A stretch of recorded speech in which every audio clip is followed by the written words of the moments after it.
Well, hello there.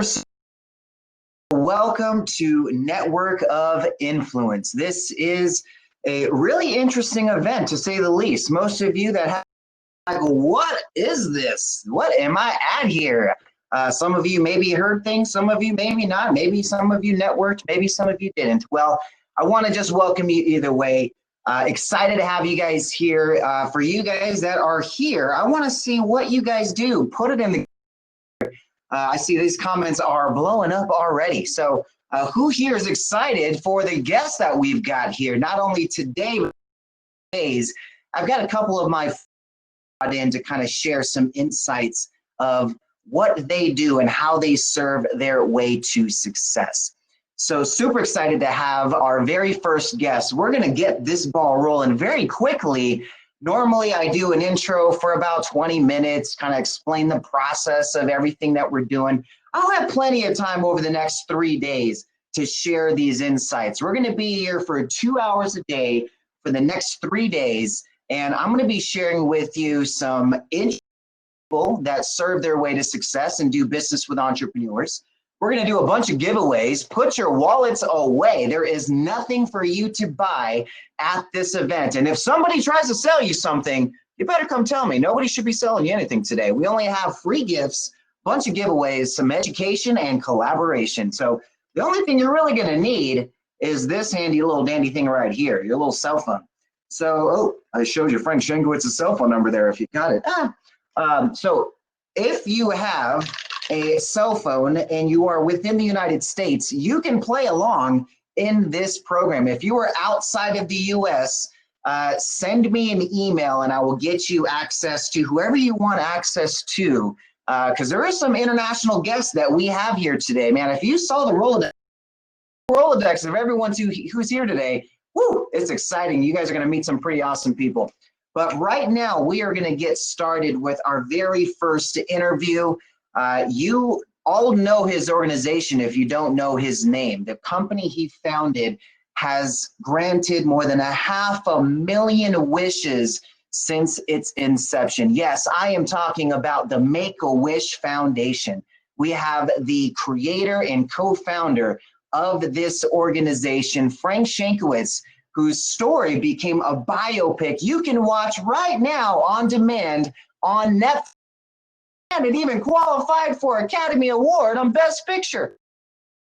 Yes, we have Frank Shankwitz here. He's going to talk a little bit about his story, how he grew up, a little bit about how and why he started the Make-A-Wish Foundation. But before we bring him in, I've got some ground rules for these interviews. So when we bring in these interviews, you're going to see right here at the top, you've got, or I don't know if they've switched it yet, but you see here at the top a little tab called Q&A. Go ahead and click on that tab and ask your questions. I am going to ask questions that are listed in that Q&A and give you shout outs. Some of you may even be able to get on video and ask your question to Frank directly. So put it in the Q&A tab and some of you are going to get some shout outs. So I love all these comments that are coming in. I wish I had time to read them all, but we got a lot of stuff to pack in and I want to make sure you guys get all of it. So let's go ahead and bring in our superstar of the day. I actually have two superstars we're going to introduce you to today. But the first one right here, let's bring him on in.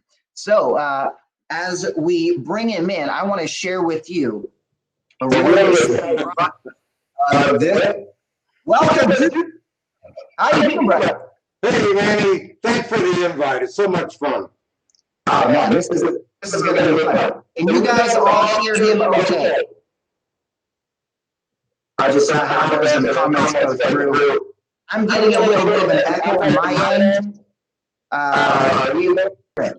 Yeah, and you're breaking out quite a bit, Manny. So it's like every other word's coming out. Let's see how we can do this.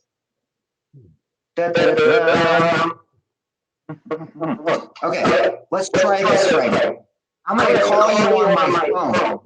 That way we don't have an echo. And we'll have you come out. Okay. All right, I'm going to call you back on my phone here, brother. All right. Let's do this, guys. Hey, we got to work with the technology as the technology tries to work with us. So I always have a backup plan. And when this happens, sometimes we just got to go old school and we'll call him in. And I mean, he's got a great story. So we'll just make sure we can hear him. Where's my loud thingy? Isaac, can you bring me my amplifier, please? Frank. Okay, we're connected. We are connected. Can you? It's not working, man. We're getting a bad feedback.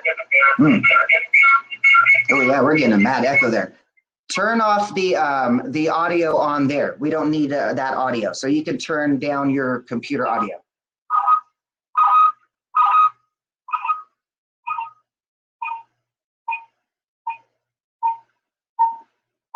Yeah, I can't.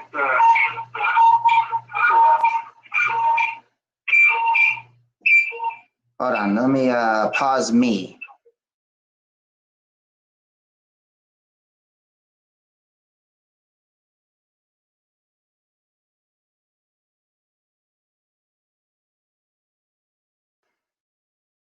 Can you hear me now, Frank? Got you. Okay, turn off that audio. We don't need that audio at all because you can hear me on the phone. Yeah, I'm trying to. You can just close out the whole thing. You don't need it. We'll just run the phone. How about that? Can you hear me good? Can you guys hear it? Okay. All right, can you guys hear? Frank, I need to hear you say something. Well, let's see if this works now, Manny. All right, I think we are good. Everyone can hear you. If you'd like, you can hop in the video back in, but just turn your audio all the way down on your computer because that's the only thing we're having is that feedback because you keep hearing me and I keep hearing you. The technology doesn't like to play well with us today, but everyone's hearing you just fine. Oh, good. Perfect. And I'll give you some highlights of these comments. I'm going to actually maybe even go Zoom so people can see some of these comments that are coming in. But I will have you pop in. Oh, I see here. You can see us now. So there you go. Yes, just turn your audio all the way down, and that way we don't have no feedback, and we are good to go. Oh, you're turning that audio on. Yeah, the problem is man is not showing my audio or anything. Oh, okay. Yeah, I don't know. Maybe just I'll highlight all the questions that we're going to ask you so that they're all coming in here, and I'll have it recorded as well. But man, let's get right into it then. I'd love for my audience, one of the first things I asked them was to give me some ideas on some of the questions to ask you.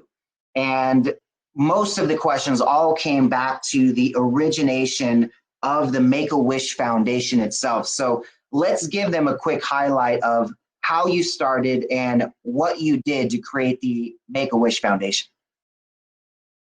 Well, yeah, it's kind of fun. We have to go back. Remember, we started this in 1980, but a little pre-story on that is I was a motorcycle officer for the Arizona Highway Patrol, and this is in the mid-'70s when the TV show Chips was very popular.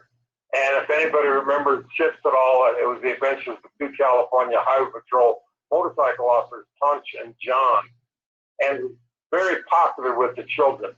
And I was on a 10-man squad that we worked the whole state of Arizona, 2 weeks with another. Because of the popularity of Chips, in fact, our equipment, our uniforms almost identical, except obviously ours said Arizona. But going to little towns and all of a sudden the kids would say, hey, Punch, hey, John. And I just started mentioning our commanders when we had a little bit of downtime in these little towns that we could go to the local grade schools and talk about bicycle safety, which they allowed us to do. Now, the kids could care less about bicycle safety. They just wanted to call on the motorcycle, and that was fine. It was great PR. But then we're fast forwarding now to 1980, and I'm on motorcycle patrol up in the mountains of northern Arizona, and I received a call from a dispatcher, and she says, I need you to find a telephone. I've got some emergency traffic for you, but it doesn't involve your family. Now, this is 1980, before the days of cell phones, internet. I know a lot of people don't believe that had those things. But I go to the nearest payphone 40 miles away. I call in, and she said, "We've just been informed about a 7-year-old boy named Chris. Chris has terminal leukemia, and he only has a couple of weeks to live. And his heroes are Punch and Giants with failures and short chips. And he told his mother, when I grow up, I want to be a motorcycle highway patrol officer, just like Punch and John." And the family has contacted us and said, is there any way that maybe he could meet one of the motorcycle officers and just hang out for the day?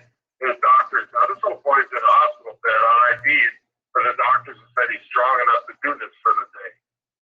And the commanders have said, because of your work with children all over the state of Arizona, they want you to come down to the Phoenix area and meet this little boy.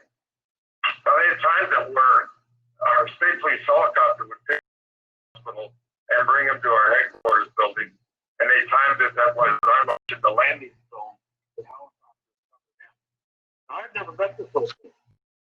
There's all of a sudden the helicopter coming, this little grin plastered outside the window on the helicopter. Helicopter lands, this little boy jumps out, runs over the motorcycle. "Hi, I'm Chris. Can I get on your motorcycle?" "Well, of course you can, Chris." And this little boy is having so much fun. He didn't watch ship so much, he knew where every button and switch was on that motorcycle. And I'm looking at his mother, and she's crying. And why is she crying? Then it dawned on me, she has her little 7-year-old back.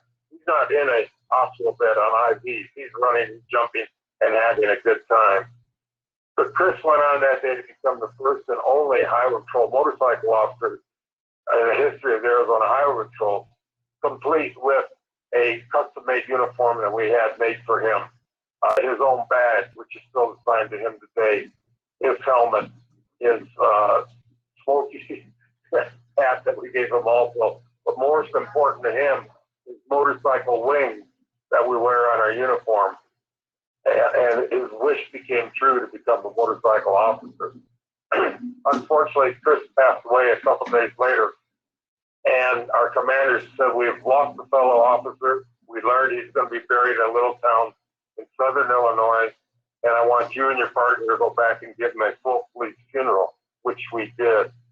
Now, the press had picked us up, and we were met in Chicago airport by the major networks, the ABC, CBS, NBC, who also followed us to this little town of Sewanee, which is almost 120 miles away. But they also put the word out to Illinois State Police, City Police, County Police, and then we arrived at the funeral home where we were met by all those agencies who helped a full funeral procession to his fallen officers. And Chris was buried in uniform. His grave marker reads, "Chris Gratian, on the troop." But flying home, Manny, I just started thinking, here's a little boy had a wish, and we made it happen. Why can't we do that for other children? And that's when the idea of Make-A-Wish Foundation was born, maybe 30,000 feet over.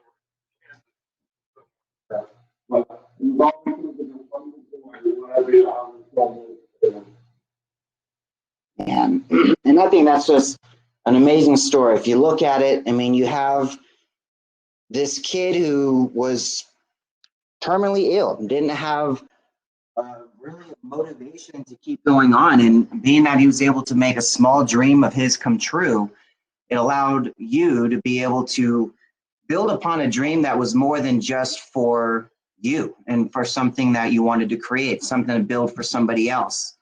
Now, your story ended up becoming part of becoming a Netflix biopic. Tell us the process of how that happened, because this was all a question that you had answered when somebody close to you had asked you, "What's your wish?" Right? It was called Teacher Doc, and he was filming a documentary. And I have to be one of the people in the documentary, and I'm on the stage telling my story. And he threw me something that wasn't in the script per se. He came up and he said, "What's your wish?" And I said, "Well, wish. It's not about me, it's about the children." He said, "No, if you had a wish, what would it be? You need more horses. You need a new Lamborghini. You need a new pickup. What? A new stable." And I said, "Well, I just kind of like to have my story told. I'd like my kids and grandkids to know that Dad did something cool in his life," and dropped it at that. Well, right after the filming of the documentary, Greg and a gentleman named Theo Davies, who turned out to be the director and screenwriter for our movie, approached me and said, "We want to do a movie about your life." And I said, "No, you don't." They said, "Yes, we do." And I thought they were talking about a documentary. And they said, "No, a feature motion picture."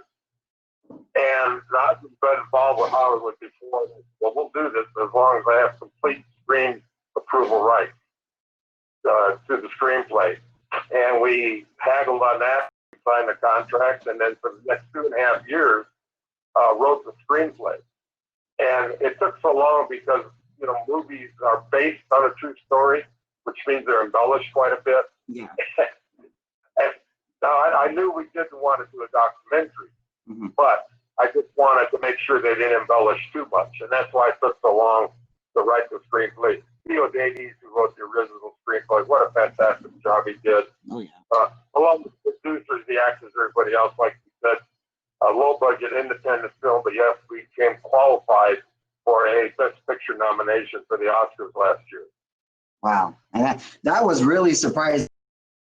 Oh, I mean, I was there when you guys decided to make that dream a reality, and then, you know, years down the road, it becomes into fruition, and then all of a sudden now it's, you know, getting all of this recognition and awards, and I'm like, man, it's just amazing what one dream taken to fruition can do for so many people. I mean, I've seen so many stories already come from just the inspiration from that movie.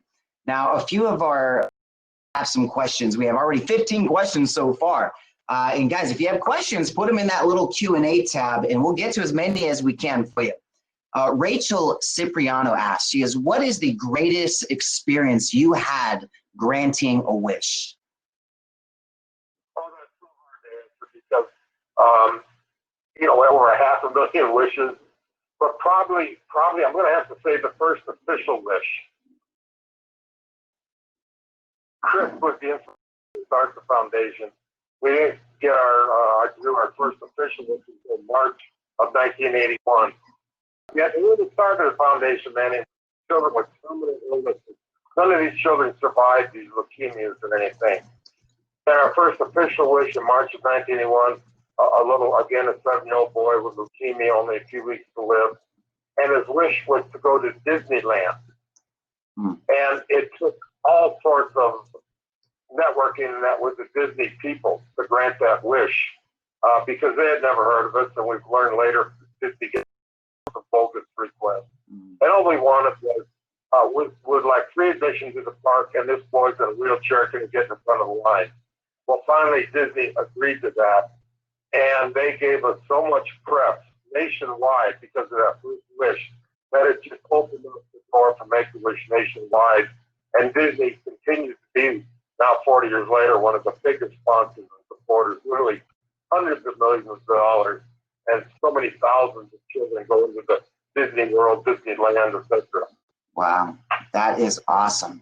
So really just tying into, you know, giving these kids an experience that they just haven't been able to find on their own. And, you know, I think what's really awesome is just the passion and inspiration, motivation that comes from behind it, to where a lot of these kids, they don't pass on, they live, they're survive. I mean, these kids were labeled terminally ill, and yet having this experience, I mean, I wouldn't say that was the cure at all, but it's something where I think it could really give them that hope. I mean, how much do you think that plays a part in getting these kids to fight for living and going on when they can see something like this happen, where, you know, a whole organization comes behind their dream and makes it a reality? Yeah, and that's such a great question. And I just want to point out that we changed the mission from terminal to children with life-threatening illnesses about 20-some years ago, because now through the grace of God, modern medicine, more and more children are surviving. But just what you're talking about, we call a rush, and we also call it the power of a wish. And the rush wish means a doctor will come and say, if you're going to do this wish for the child, it has to be within the next month or so, because the child is not going to survive.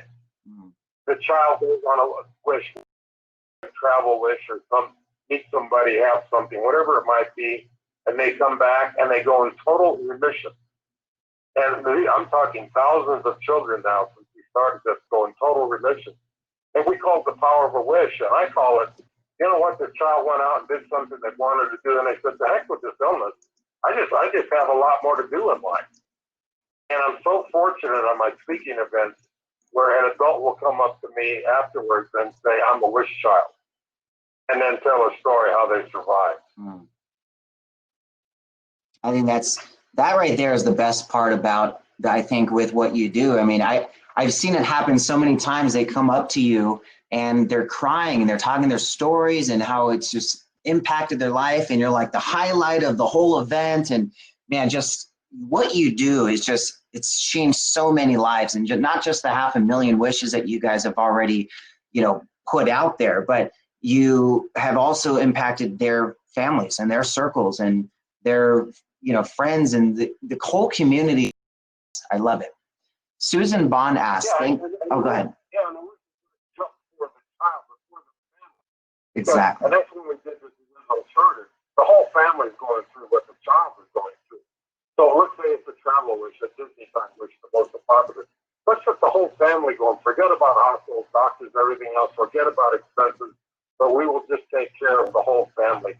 If it's brothers, sisters, or grandma, grandpa, or in a lot of cases, it's a single child. Well, guess who? He's got a best buddy or a girl, and they can bring that best buddy with them. Because who wants to hang around with mom and dad all day at Disney? Yeah, right. Now, Susan Bond asked, thank you, Frank, for launching such an inspiring movement. Who were the key influential people or initial people you reached out to when building this foundation, and what skill sets did they bring to your core team? When we started the foundation, it was so hard because in Arizona and plus IRS rules, you have to have a minimum of 4 or 5 board members to start a nonprofit. And when I started putting this together, everybody that was involved with Chris didn't want to get involved. They said it's a bad idea, it'll never work. Nobody's ever heard of anything like this. So it was just a grassroots. There was no big corporate people or anything else.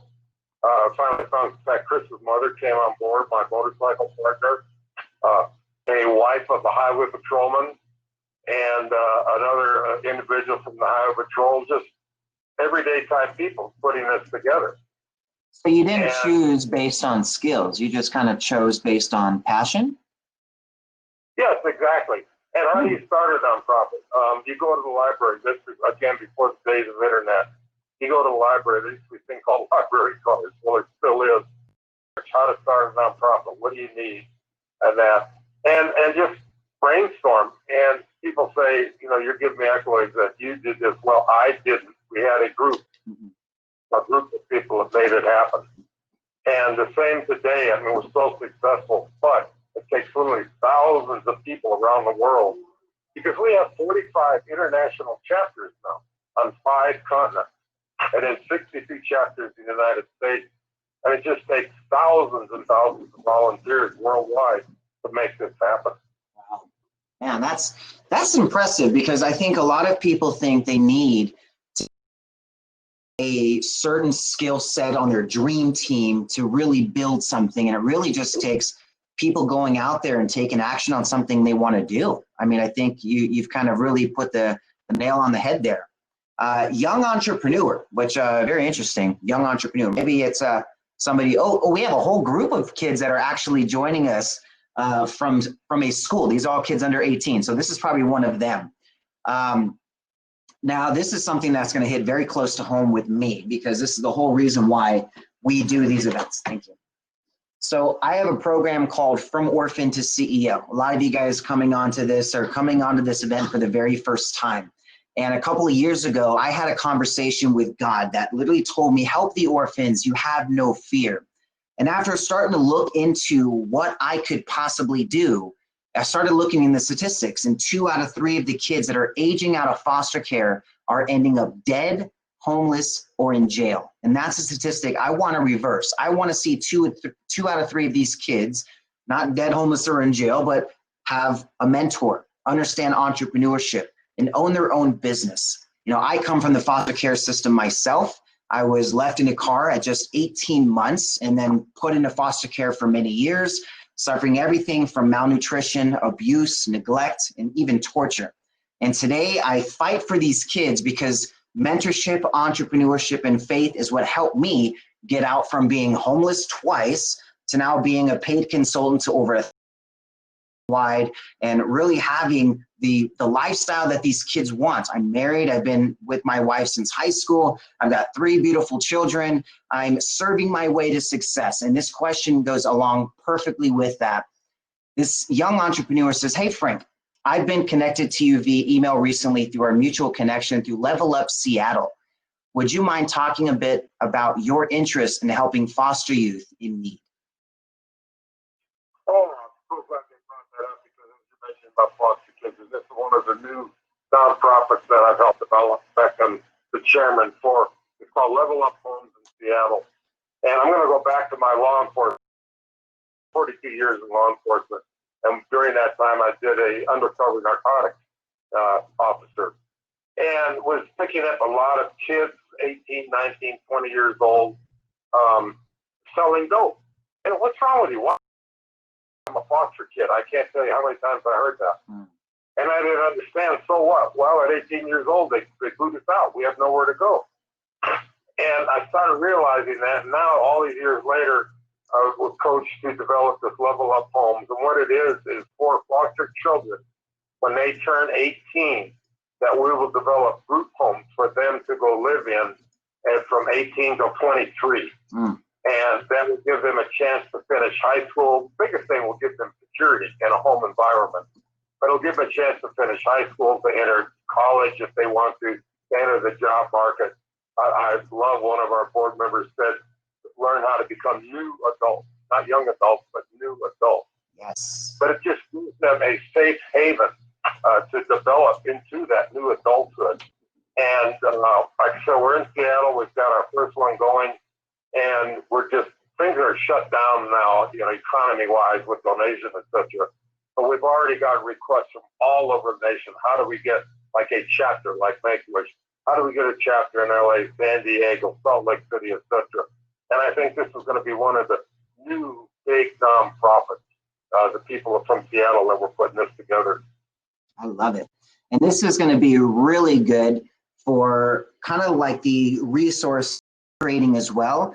My focus is to create an educational system that we separate and let these kids learn how to build their own dreams. So this is a very good type of collaborative opportunity that we, so for example, right, you're serving these kids in foster care system, Manifestation School of Business, which everybody that checked in, when you texted in the word showtime to the phone number to check into, 714-369-8528, remember that number. You're going to need it for the entire event. You can stay connected with Frank and get more information on how to stay connected on Level Up Seattle, learn more about just getting connected to what his projects are all about. Text in the word WISH, W-I-S-H, to 714-369-8528. I did put that in the chat there, so if you need the spelling and the number, it's all right there. But with the Manifestation School of Business, it's focused on education, right? I bring in people like Frank and say, hey, Frank, what do these kids need to know? What are some things that they could understand about growing a nonprofit or a business or an idea or a dream? Just making sure that they have inspiration, that it's possible. And I bring in people like Frank. We have Les Brown coming in. We have Forbes Riley's done $2 billion in sales in her career. We've got Ken Shamrock, former foster kid, that's going to share his story as well, going from foster kid to UFC Hall of Famer. We do this to bring in people that have actually walked the road that these kids need to walk through, not surround them with all these people that keep telling them no. I mean, that's all I heard growing up was how impossible everything was going to be for me. If I listened to what everybody told me to do, I'd still be working at McDonald's. I wouldn't be married. I wouldn't have kids. I wouldn't have launched into my entrepreneur drive. From would not exist. And today, Manifestation has over 13,000 users globally. We're in 68 countries, and our platform's been translated in 22 languages so far. And every one of these kids, whether they're at-risk youth, former foster kids, just lost. They can go to manifestations, sign up completely free, and get rewarded in Manny Bucks to watch educational content like an interview with Frank Shankwitz. I mean, think about that. Imagine getting paid to go to school. That's the idea of what we want to create for these kids. Incentivize them to learn about how to build their own dream. So it's really simple. Now, your focus has been into understanding that these kids have a purpose and giving them an opportunity to do so. What do you think is the biggest thing that these kids struggle with that we as a community can bring solutions to? Well, just identity for one thing, and for security, both home security, job security, eventually when they go to work. And one of the things you pointed out, and it's in the movie, is when I started 7th grade, my mother abandoned me. Now, she's a divorced mom. My dad, you'll see this in the movie, was looking for me all the time. But she just said, you're on, I can't afford it. But before the days of foster care, well, we're talking in the early 50s. But the little town I lived in, you've heard the expression, it takes a village to raise a child. Yeah. Little town of 500 I lived in took me in. Now, I was working full-time as a dishwasher, but they found a lady that would be offering me room and board. But the biggest thing is I had a male mentor in my life who became my father figure and taught me, Frank, there's always negatives in your life. No matter what your age, there will always be negatives.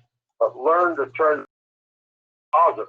One of the best advice I ever got. And that's the thing that we need to teach our new adults, as we call them. Everybody has a hiccup in their life, but learn to deal with that hiccup. Learn how to change that negative into the positive all the time. I love it. And so how do you think that these kids can do so when there's so much negative around them to where they don't see positivity? I mean, positivity. Where do you think they can find that? Well, and I do this today. Surround yourself with positive people. I don't hang around with negative people. Now, I meet people all over the United States on my speaking events, and I have so many friends from them. Mm-hmm. But I can detect right away the negative people. You know what? I don't need to be associated with them. Mm-hmm. Surround yourself with positive people. I love it. And Sonia Adams asked, how are you able to finance all the wishes? My name's Sonia, and I provide amazing experiences to foster children.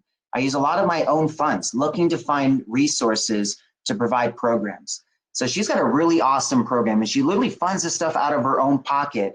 I know her personally, Sonia Adams, and she's trying to figure out a way to help more kids, but the funding is always where it gets stuck. And I think that's a big problem a lot of these organizations have. How are you able to kind of get a lot of this stuff going? Well, and I was the first person CEO of Make-A-Wish, and also a full-time police officer. And I never took a salary with Make-A-Wish because I wanted all the money go into helping the children. But initially, I was working 2 jobs, 3 jobs, whatever I could do, sometimes working 20 hours a day to get the money going in there. Wow. But I based the organization on credibility, on accountability, especially transparency. Where is the money going? Is it going to the wishes? Is it going to, like, unfortunately, a lot of nonprofits, fancy cars, travel, etc. But the transparency, open the books all the time to the press if they're looking. But right now, because of the pandemic that's going on, money is tight. The big corporate donors are not doing that. They're having to take care of their own corporations. But what I like to call, and for years and years, we really stress it with Make-A-Wish, and then other nonprofits have evolved with, it's called the mom and pop dollars, we like to call it. Just those individual checks, $20, $25, even $5, those all add up. And that's the market you should really try and endure and get the press on your side. The press right now, any feel-good story they're looking for, especially involving children, veterans, and the homeless. Those are the 3 big things right now. But get the local press on your side. Yeah, I like that. So hack, if you guys want to get the local press on your side, write this down. Help a reporter out. Haro. Help a reporter out. out. A way for you to submit, hey, look, I'm a specialist on this topic. And you can literally see all of the journalists out there that are writing, like, I need a specialist on this. And you could apply to be those. So they're interviewing people, they're specialists. So getting clear is going to be very helpful. Other than that, looking at the next question here, this is a nice, fun one. What advice would you give to business owners who want to give back? What is a couple good strategies on that end? Well, and that's a good question too. As a business owner, advance your brand. Everybody wants to do that. Get your brand out there. Now, for the nonprofit world, we get a check from a business, from a corporation. That is nice. Obviously, we really appreciate that. But let's put a little tagline on that donation. Let's get it out instead of just a check and oh, thank you.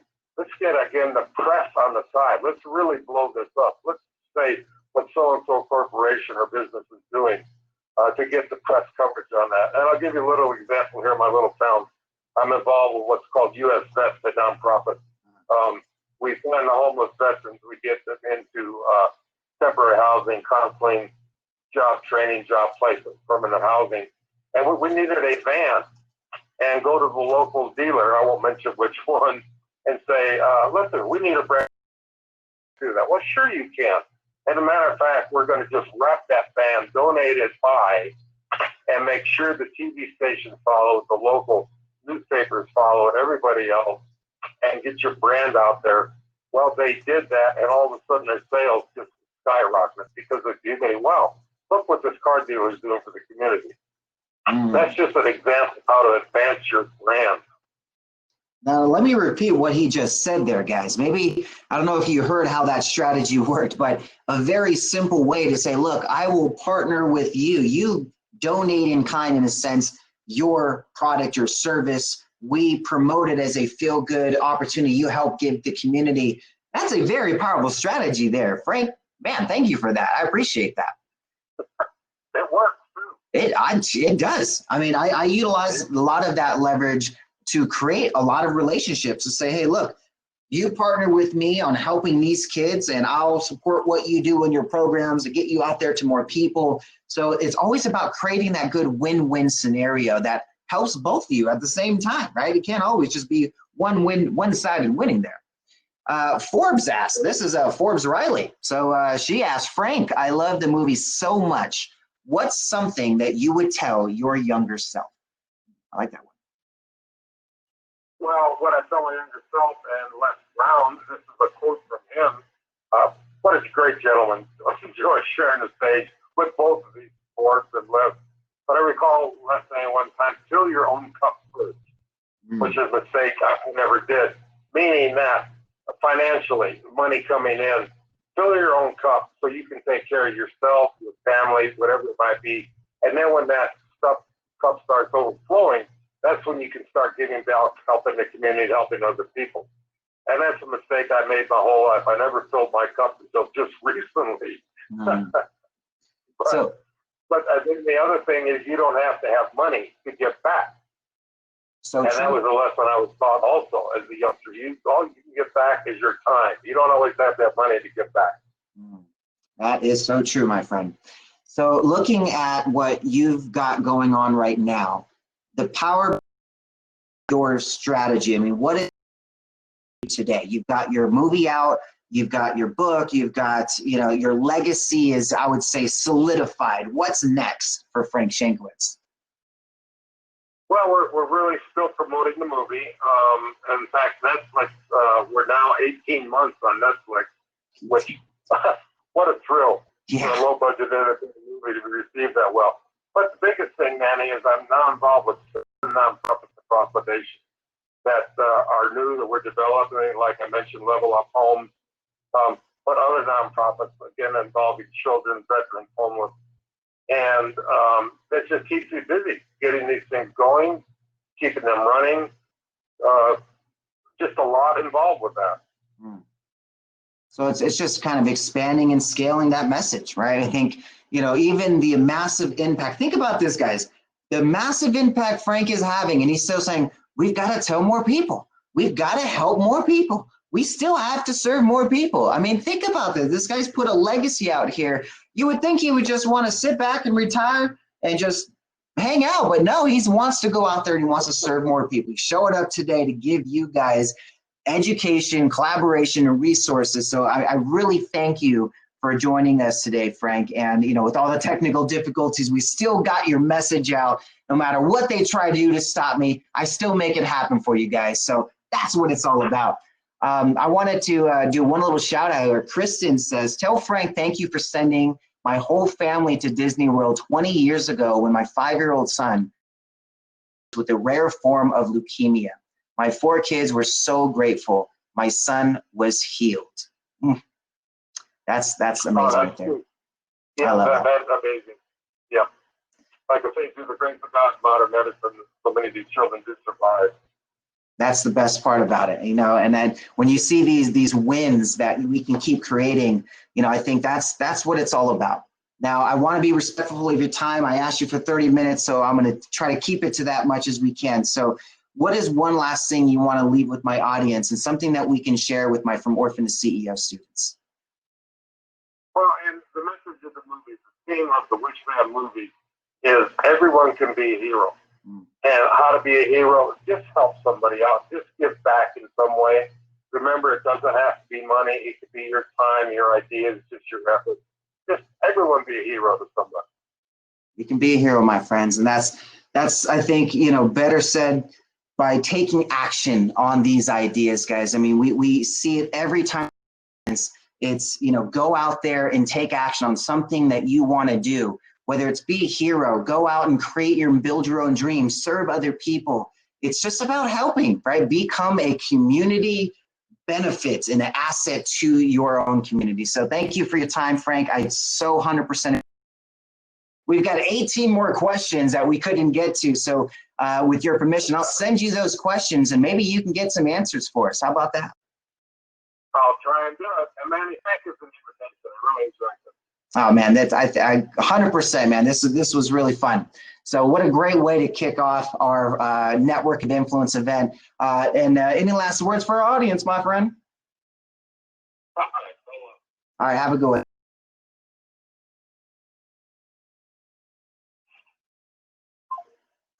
That was pretty awesome, guys. Man, how did you guys like that? Let's kick off Network of Influence with the founder of the Make-A-Wish and just drop in some of those nugget bombs. How many of you caught some of those? I know I was taking some notes.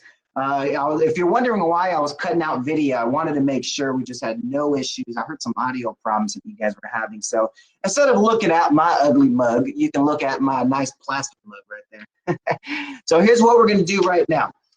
This is now open networking for the next 20 minutes, okay? About 11:25. I'm going to take over your screens again. And we're going to have a superstar female that's done over 2 billion, not million, billion in sales in her career, a powerhouse pitch woman who's going to show you all how to do pitching in your business. Now, before I break this part up, because this is where it's going to get really fun, you're going to do open networking, and here's how this works. You guys are going to go table to table. Right now we have over 100 people. So we're now into 2 levels for the very first time on Network of Influence. Congratulations, you guys are part of history. You are going to open up right now. They're gonna see a bunch of tables. Some of you guys popped in a little bit later. Most of you guys are still on from before when we were at the tables. So when you open it up right now, you're gonna see a bunch of tables. There's about 20 tables here. They all have names. They all have keywords. These are the specialists that are going to be featured at this event. Go meet them. This is the networking round where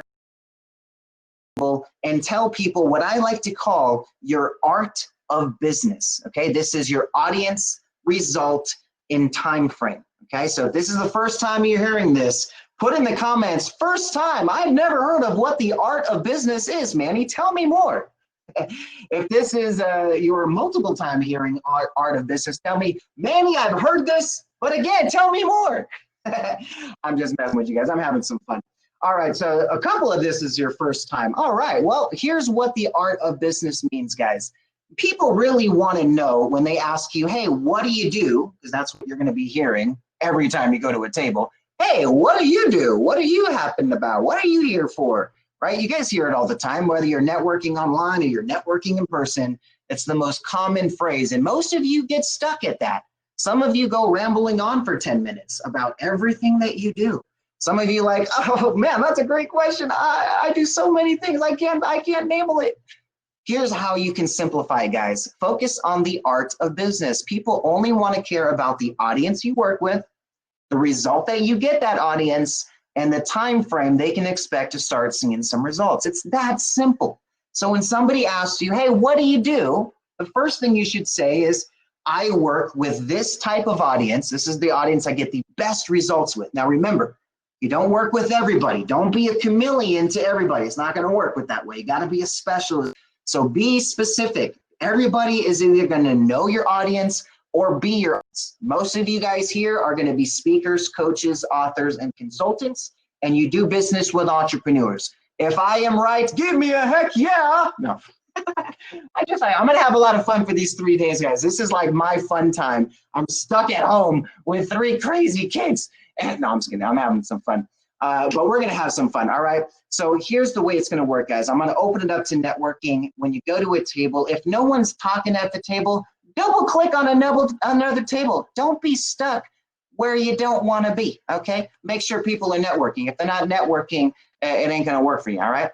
So have some fun, open networking till about 11:30, and then I'm going to take over your screens again, and we're going to have a fun little pitch exercise with Forbes Riley. Woohoo! I need some like little sound maker thing. Ah. All right, so I'm going to open it up, guys. Have some fun. Have some conversations. Remember, these little chat boxes are workable. Oh, and a little Q&A thing here.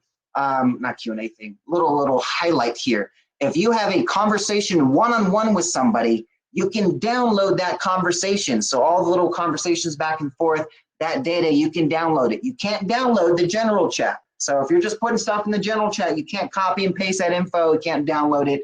That's just for you guys to maybe screenshot, take a picture of that fun stuff. We're going to do a fun couple giveaways that we're going to be having. So if you guys are interested in learning some fun giveaway stuff, let's actually do one right now so you guys can get interested in how this works, okay? So those of you that want to stay connected with Frank Shankwitz, text in the word WISH, W-I-S-H. The phone number you'll text that into is 714-369-8528. The same number you got your text reminders on today, the same number you on if you're to this event. Same exact number, guys. I keep it simple. So it's 714-369-8528. Keep that number. You're going to use it for the full event. Text in the word WISH to stay connected to Frank Shankwitz. Now, I'm going to do a little giveaway right now. And I'm going to give away for somebody that texts in the word WISH. How about that? So if you text in the word WISH right now, we're going to have some fun. Now, I'm going to do a couple other giveaways. The keyword, the hashtag for this event is Network of Influence. I'm going to be giving $1,000 to the person who posts the most interesting post about this event, okay? And I want you to give some honest feedback. Like, this is my first event. I have no idea what's going on, but this sounds fun, right? I mean, don't give a fake review. I want real reviews, real experiences. Tell them how everything messed up in the beginning. Ah, man, everything crappy. It didn't work at the beginning. I couldn't hear Frank. Frank's video froze.